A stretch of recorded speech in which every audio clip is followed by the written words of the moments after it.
Bà ơi. Bà ơi.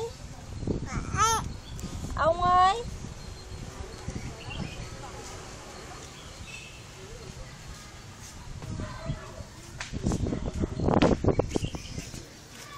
Cất mũi không? Cất mũi nhớp. Có cất mũi. Đâu quay cũng cất mũi nè. Cất mũi tê trời. Cất mũi nhiều quá. Cái tay bóc đi. Có cái tai, có cái tai. Có cái tai im.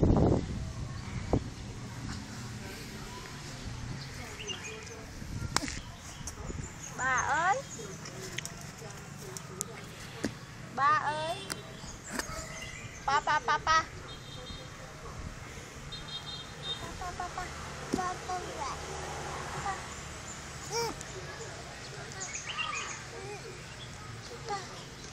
Cất mũi không?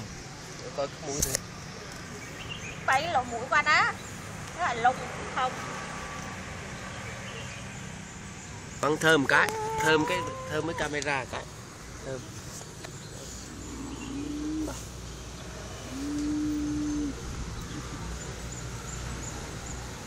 Thơm cái. Thơm má bằng cái, thơm cái. Thôi đẻ đứa nữa thì rồi. Điên đừng có đùa áo, đá cái trái từ. Chi?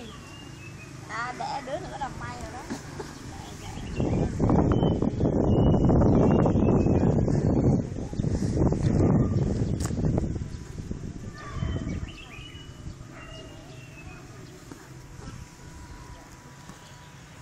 Ngu dài mà đi ngậm mày dốt nó mày.